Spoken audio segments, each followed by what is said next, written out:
Hello everyone and welcome back. In 1433, the last of Zheng He's great voyages returned to China. For almost 3 decades, Ming fleets had traveled through Southeast Asia, crossed the Indian Ocean, and reached the eastern coast of Africa. These were not small exploratory vessels moving cautiously into unknown waters. They were enormous state expeditions carrying diplomats, soldiers, interpreters, and vast quantities of Chinese goods. The fleets announced that the Ming Emperor possessed the resources to send power far beyond China's coast. They transported foreign rulers to the imperial court and supported friendly governments. And then the voyages stopped. There was no 8th expedition comparable to the earlier 7. The court redirected its attention and resources toward internal administration and the northern frontier. Less than a century later, Portuguese ships appeared in the Indian Ocean. They were much smaller than Zheng He's fleets, representing a kingdom far poorer and less populous than Ming China. They came seeking spices, gold, strategic bases, and control over maritime commerce. They bombarded ports, captured ships, and attempted to redirect trade toward routes controlled by the Portuguese crown. This contrast is often explained through 2 names, Confucius and Machiavelli. Confucius represents political order built upon hierarchy. Machiavelli represents survival in a dangerous world. Machiavelli did not invent European conquest. Confucian scholars did not simply hate ships or trade. The deeper difference was institutional, rooted in the structure of the state itself. China was a vast, unified empire whose maritime program depended on the emperor. Europe was divided among competing kingdoms and republics. Europe could not collectively decide to stop. If Portugal withdrew, Spain might continue.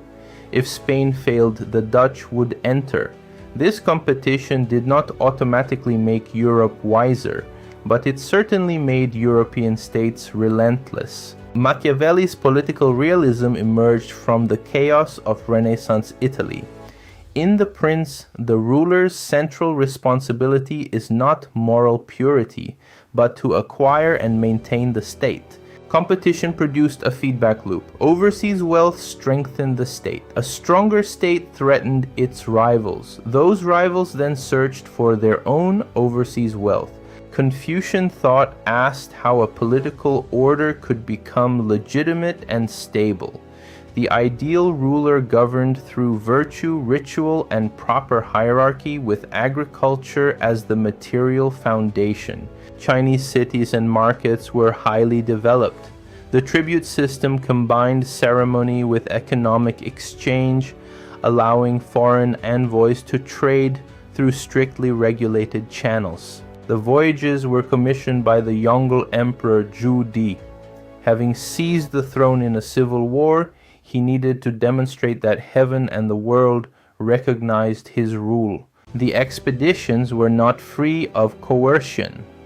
Zheng He defeated pirates and intervened in foreign disputes, using military superiority to reshape local political relationships centered on the Ming. In Sri Lanka, the fleet fought and captured the ruler Alakeshvara.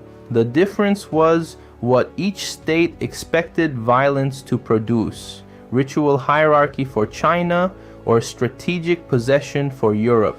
Zheng He generally restored a diplomatic order centered symbolically on the emperor. Portuguese violence increasingly sought fortified bases, customs revenue, and commercial monopolies. The design of the fleets reflected these goals.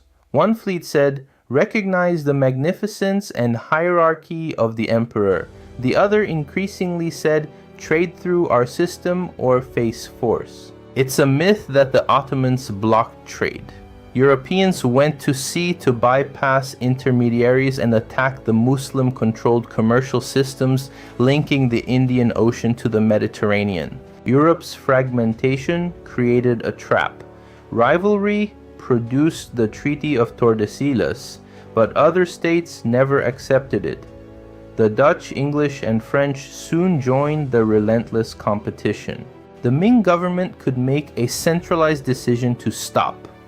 Facing northern security threats and budgetary conflicts, the court chose to terminate the expensive imperial fleet program. China did not literally abandon the sea.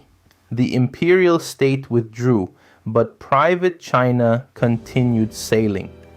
By the 16th century, Chinese merchants were deeply involved in regional trade. China was not simply self-sufficient. It valued spices and aromatics, and its economic life became deeply dependent upon foreign silver flowing in from Japan and the Americas. A small kingdom like Portugal could transform access to Asian trade into royal revenue, while the Ming prioritized the northern frontier.